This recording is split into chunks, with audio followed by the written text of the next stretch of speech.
Hi everyone, Magnus here, and today's video I'm covering some of the games Hikaru just played, qualifying for the Pro Chess League today.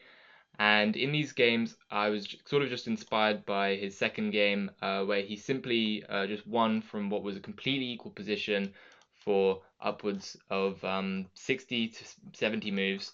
And he just, like, out of nowhere, typical Hikaru stuff, he grinds down his opponent and he gets the win. So I've got one game like that to show you. Um, I've got some other games here by which I thought were also quite notable. And finally, I'll be ending with good old Hikaru versus Kramnik, which I'm sure a lot of people have wanted to see. So, starting off, it was round number 2, Hikaru playing Ruslan Ponomarev, a Ukrainian grandmaster, very strong. I believe he's done quite well in FIDE Blitz World Championships previously, and also Rapid World Championships. So let's see how the game goes. Hikaru starts with his typical knight to f3 and goes for his Reti setups. This is Hikaru just grabbing the bishop pair, normal stuff. He gets out his... He actually goes for a bit of a hyper fianchetto here. Definitely more aggressive than normal, inciting b6 and then meeting with d5. And what Hikaru wants here from this position is to try and get these hanging pawns. And this is where it all begins, that the fun has started. Hikaru's got this clamp here with these like sort of the pawns reserved on the third rank, fighting back against these hanging pawns. And the idea behind hanging pawns is that they have no neighbors, they have no friends to support them, they are all alone, and the white pieces can freely gang up and attack them. And these pawns are either a weakness if they end up getting blockaded and can't move forward, or can become a major strength if you can start pushing them forward and create a passed pawn, as well as the fact that there are lots of active lines, open files around these passed pawns that black can try and use. So anyway, Hikaru moves back, trying to blockade these pawns, stop them from moving forward, and we get some just more pretty standard moves. Hikaru brings his rook to the center, ganging up on the pawns. Knights get traded off. We get some rooks stacking on the c-file. A little bit of shuffling here, not exactly sure. And all of a sudden, the pawns lunge forward, and actually black supposedly has a small advantage here, although I think it's quite speculative. Black is fighting on all fronts, trying to lash out with these pawns, make a passed pawn, and try and win the game. Hikaru's just holding the fort, and now there has been this pawn has been isolated successfully, and Hikaru is going to try and fight back on the king's side with some kind of attack here. Obviously not that, because that would hang the queen, but maybe he can get to g3 or something similar. So the rooks stack up. Hikaru's fighting back with pawn to e4, trying to blunt this bishop out of the game. If this bishop were to have gone to d3, that would be an extremely annoying piece. Rook swings over to g3, now lining up on the king side. Hikaru's got moves like queen to e3, queen to e1 to target this pawn. Queen to e3 I like as well because it goes off to h6. He goes for queen to e3, makes a lot of sense. Now harassing this pawn and that pawn, and there is not a good way to defend them both. Ponomarev plays king h7, sacrificing the c3 pawn, and the c3 pawn is captured. Now, the thing about this position is that Hikaru is a pawn up, but at the same time, there's not a whole lot to play for. It's quite hard to break through with a 4-on-3, and especially with opposite color bishops, you'd think that there are drawish tendencies. Although that is in fact not always the case, because white is the attacking player here. Queens are still on the board, and as long as there is rooks or queens on the board as well as the bishops, there's still fairly good chances here for white to play for the win. But Ponomarev seems to have a pretty nice bind on the c-file. Looks hard to make further progress, because if you ever play f5, then this e5 square will be very hard to push for, and black may simply have a fortress. So we get some more play. f5 eventually gets pushed, and now the question is whether or not black can hold this together, and apparently black is maybe even slightly better due to all this pressure on the c-file, although I really don't think it's anything substantial. We get some more shuffling about until eventually one pair of rooks get traded. This, I think at the time commentators were saying that this is good for Ponomarev, but at the same time I think this is good for Hikaru. Or maybe they were saying that. I'm not entirely sure, but this definitely seems like it's an improvement for Hikaru, because now a lot of the pressure is off, and if we can trade one more set, maybe the queens get traded, or potentially the rooks. If you could trade the rooks or the queens, then there would be a lot to play for, as the king can start to get active, and you can unleash the king's shield, and you try and use the king's shield pawns as attacking pawns. So we get some more shuffling about, moving about, and the queens get traded. And I think it was at this point that the commentators were saying that things are starting to go wrong for Ponomarev, and they could feel that sort of Hikaru grind was on the table. And he manages to get any pawn to e5. This pawn has now been liberated, and we've got a 3-on-2, which objectively should be a draw all of the time. But at the same time, this looks absolutely horrible to hold. Like, can you imagine having to play this against someone like Hikaru with 17 seconds to his 18 seconds? This just looks like a nightmare. Anyway, the king starts running in. Hikaru playing very accurately, keeping his pieces nicely on the dark squares, as you can see, to avoid any light squared bishop dodginess, or potentially a rook trade, because a rook trade would spell instant draw in this position. There would simply be no more progress. Even if black were to say sacrifice this bishop for some pawns, actually no, that would be the right colored promotion square. Sorry about that. But I mean, like, if it was the other color promotion square, then there might be some opportunity to do that. So Hikaru finally breaks his pawn to h4, and g5 comes, and now he's objectively winning. The time was getting way too low, and g6 is going to come very quickly, and the black king will simply be boxed in this jail and in a bit of a mating net. He tries to break out with g6, but it's just not good enough. Hikaru simply takes it, and the rook can now, not that way maybe, but the rook can swing around and start to create some checkmate threats, along with the bishop, which will create a net with this pawn nicely. So we get an attack on the bishop, just trying to restrict this rook's movement, and Hikaru goes back, plants the bishop on f6, preventing the king's movement, and once the king tries to make a dash for it, he gives a check, forcing the king back, and now into the death net. He's going to invade on h8, and a couple more moves were played.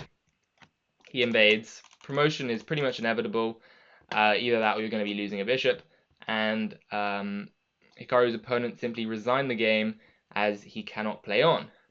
So I just thought that was a nice game, illustrating just like the constant nagging pressure that Hikaru can bring on people. It's really brutal stuff. This next game, Hikaru's the white pieces. He goes back to his knight f3. This time he plays this King's Indian attack setup. Opponent goes for sort of Queen's Indian defense, possibly going for e6 kind of stuff. Goes for bishop to b4. I don't know what exactly this is. I seem to remember this might be called like the Bogo Indian, but maybe that's not the case when the bishop's on b7. Either way, it is a variation in the Queen's Indian. We get a bishop trade, and now we sort of just have this tension between the two bishops. We get some more moves here. Queen comes out to f4. I guess it's going to try and swing over to the king side maybe. Also, it can support this e-pawn push at some point, but let's see. Actually, the idea could also be to try and pressure this d6 pawn. If the c-pawn were to ever move, now it's destabilized, so the queen on f4 looking like a very smart move there. Rook comes to protect the pawn, and we get a capture here. Hikaru wanting to d takes, possibly to go here, but then there would be e5, so maybe some complications would happen. He probably would have just brought a rook to the d file and tried to get some exchanges with his slightly more active pieces. Instead, he actually goes for knight to the center, allowing this bishop trade, and I guess the point is that this knight will be severely restricted in development. It cannot go to a6 where it would like to, because then there would be a fork. So we get this trade here. Queen goes to b7 with check. Now Vladislav is looking to play knight to c6 and try and exchange some pieces. It looks fairly straightforward to try and make a draw from this position. I guess knight d5 is a very tricky move here, actually.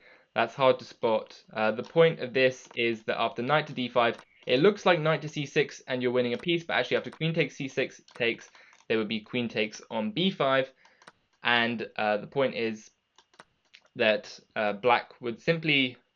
I don't think black's actually up a pawn, but black is slightly better with this c-pawn that could start running and could make a break for it. Maybe Vladislav didn't like the fact that this e-pawn could be a liability, and after moves like b3 bringing the rook to the center, potentially it would drop off the board. Anyway, we get queen exchange, rook comes to the middle, Hikaru offers more exchanges, and we end up getting this position where after a6, Hikaru decides to sack the 2 knights for a rook and a pawn, and it turned out to be a great decision, as I think he actually got 2 pawns, and these pawns are looking really menacing on the queen side. He can simply push them down the board. But actually, instead of a4, for some reason, I don't know why he didn't play a4. I guess he might have been concerned about this move, rook to a8, and not really seeing how you can make progress. I was thinking, actually, I'm not really sure, to be honest. Maybe f3, e4, e5. Try and kick that knight off and go here, but it looks a little bit slow with king coming to e7. So it definitely makes a lot of sense why Hikaru was concerned that his pawns might get blockaded here. Anyway, he tries to bring his rook to the c file, I guess looking for b4 to try and jumpstart this pawn movement here on the queen side. And he does go b4. Now the rook can infiltrate to c7 very nicely, which it does. And after b6, the pawn is simply making it down the board. And rook to b8 seems like a natural move here, but we get this blunder, knight to d5, followed by this brilliant move, pawn to b7, from Hikaru. Tactics just at the right moment, attacking the rook and threatening to go rook c8 at the same time, which would win the knight. So after the move, so the knight has to sacrifice itself. If you were to play rook to b8, there would simply be rook c8, and after captures, there would be a capture, and white is just winning here with the extra exchange. We get f5, and Hikaru guards his pawn here. Because the king were to move, if you were to have taken this pawn on a2, there would be a nice back rank. So after the king gets on the move here to g8, Hikaru decides to go and invade. Luft has been created for black, so that's no longer a problem. But now we just get some piggies up on the 7th rank, doing some damage to the black king, and simply consolidate, kicks the knight out, grabs the last pawn, and we see resignation, because the rook is simply going to move away to one of these squares and threaten a checkmate. So something like here, knight to f6 and blocks, we would get rook coming to b8, and this knight would simply drop dead. So now we have one more game before the Kramnik one, and Hikaru has the black pieces. We get some classic Tarrasch defense. Hikaru is very well known for this. Pieces get traded off. Apparently this is some kind of theory preventing the knights from coming in. I'm not too familiar with this myself, but I know I have seen Hikaru play this before, I think, with this a5, a4 plan, and it's actually also quite common in other openings like the Alpine Sicilian. I think this is fairly standard stuff. When the knights are on b3 or g3, you want to attack them with your flank pawns, even in openings like the cow. So now we see the knight retreating. Opponent Maxime goes in trying to invade the black position, but the king is coming to d7 and c8 to stabilize, which it does. We get this interesting rook development via a5. h6 played, stopping the bishop or knight from coming in. Mostly the knight, because that would be quite annoying, and you don't want to lose the bishop there. So we get some more development, followed by an exchange. And now this d3 pawn is quite weak, and the point is that Hikaru is going to try and win the pawn. If he can exchange more pieces off the board, this position will get better and better for him, as this d3 pawn is a permanent long-term weakness. So he centralizes the knight, blockading the piece, adds extra support here with the bishop, and then he retreats the knight, offers some trades. As I said, the more trades you make, the better the position becomes. His opponent obviously doesn't want to make trades with him, but he does in fact take here, and you cannot take with the pawn, because then there would be some captures, and probably bishop takes on e3, and this would be a horrendous position for white. Definitely very ugly to hold. The rook would have to go something like to d2, knight can start jumping in, the pawn can go to a3 at some point, and this just looks horrible with these doubled pawns and miserable bishop. So instead, we get this outposting over here. Rook ends up infiltrating via b5 with this a pawn, nicely preventing its push to defend. We get an exchange of pawns there, followed by this nice f5 move, the point being that you cannot take because there is a pin. And of course, if you were to take and try and defend yourself, there is of course g6, and you would lose the bishop. Sorry for fast forwarding there a little bit, but Anyway, after this move, rook to a5, which seems logical going after these pawns. Once again, we see these piggies arrive on the second rank. Typical stuff, just like last game, where the rooks were invading on this side of the board. Now we have the rooks invading this side of the board, and the knight is going to come in conjunction to try and just chop down the white position, and once again deliver the classic back rank ladder checkmate. So after rook comes to e1, Hikaru goes for this nice tactic, knight to f3, point being that you're forcing the bishop to take, because if you don't take, I will take the rook, and if you move the rook away, I will take your bishop. But actually, this knight to f3 move was apparently slightly inaccurate, even though it looks great. The point is that Hikaru does end up winning this position, winning the piece with a dominating position, but he actually did have a slightly better move, which you could have played an improved way with pawn to e4. Quite hard to see, but then after this move, knight to f3 is in fact even stronger, because if you take this way, like this, rook to f2, king to g1, and pawn takes, you actually get the setup that Hikaru ended up getting with his h-pawn coming to h3, but you get it even sooner. And the idea here is that, let's say you just make a random move, you'll get rook to g2 here, king moves, the rook will check, and this pawn will support the rook on the g2 square, and you can deliver this checkmate.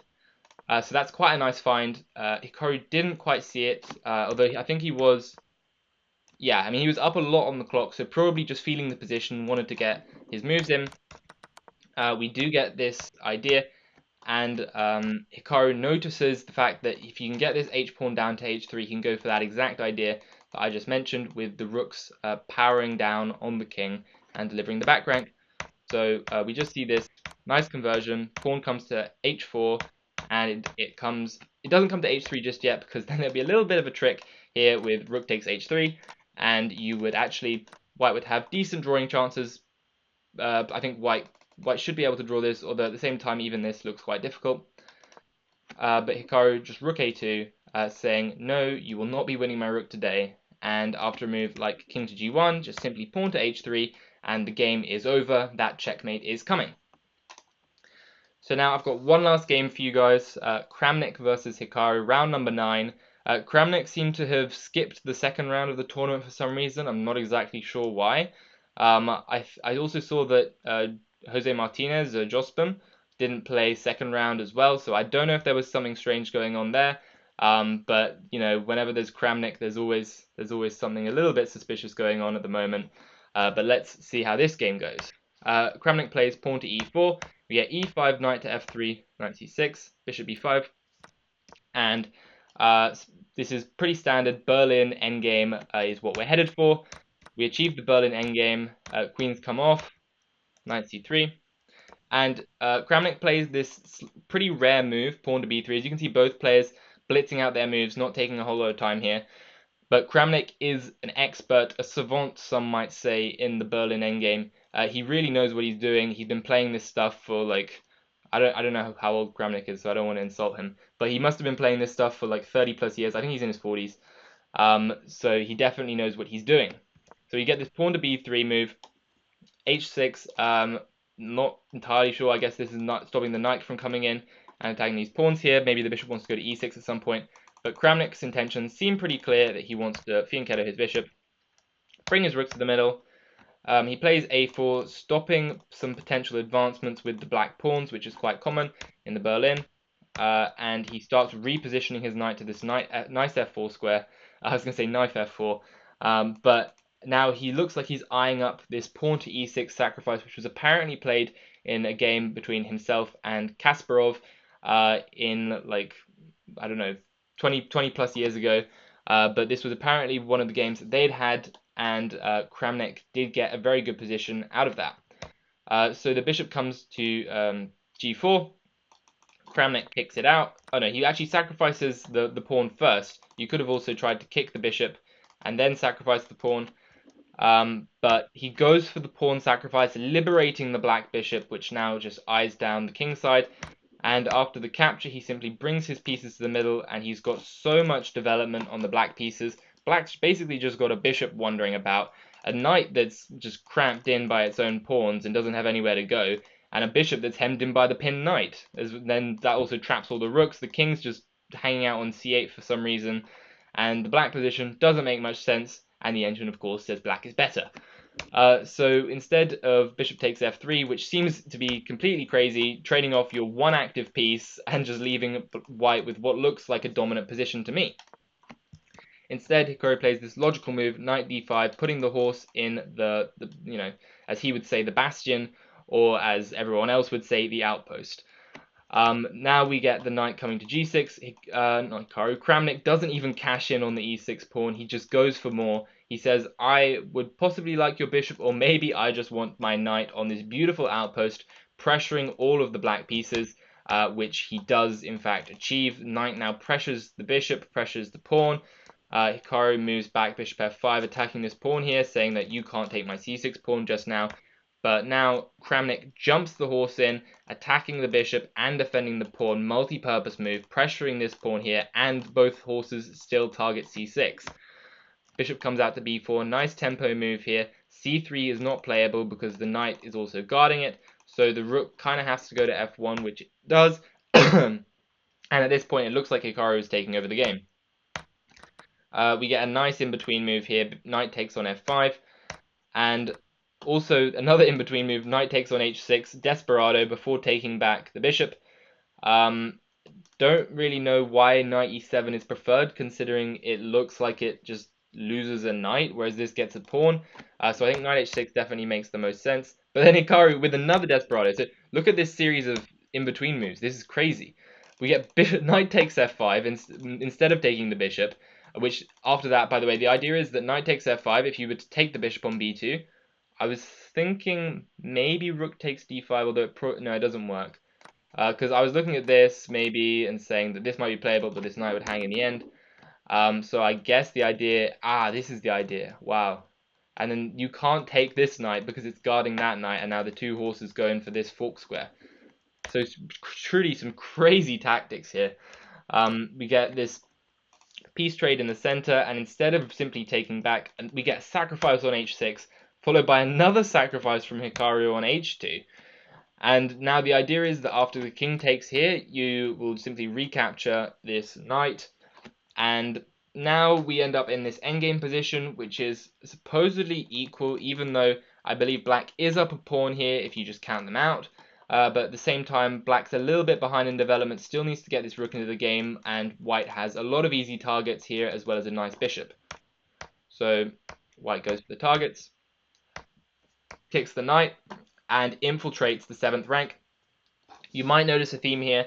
This has been happening in almost every game. 7th rank, 2nd rank, getting invaded by the rooks can be very powerful in combination with bishops attacking these pawns. And if you can get this other rook somehow to the file like that or that, then this could spell a lot of trouble for Hikaru. Rook goes to f8, f3, bishop comes out, and it looks like Kramnik's trying to stack his rooks up on the 7th rank. Hikaru fighting back though, going for this f3 pawn that's pinned, but Kramnik just plays king f1, cool, calm, and collected, getting out of the pins here. Now we get rook to e3, bishop h2, and in fact here, a little bit unfortunate. I think the players weren't even that low on time, to be honest. Maybe they just had enough. Both of them were qualifying with a draw in this position, so it looks like they weren't too interested in playing for more, and they make the draw. Now, apparently, Kramnik could have played for more with moves like, I think, is it rook d3, and he could try and go for this, but then apparently Hikaru's kind of breaking through here, and it's a little bit sketchy because this knight is guarding, and it's really quite hard to say what exactly is going on after something like this. King g1. I'm not really sure that white has much better to play for than the draw. Unfortunately, there is no pawn to guard the rook and have the tactic that we saw last time, where you would get a back rank, and I guess the players didn't want to make the draw like this and just felt like it was time to cash in their qualification. So nevertheless, bit of a disappointing encounter between Hikaru and Kramnik, but if you did enjoy my coverage of the Pro Chess League qualifier, please do consider subscribing. There will be more analysis videos like this coming soon, and other than that, I'll be seeing you guys next time. Bye!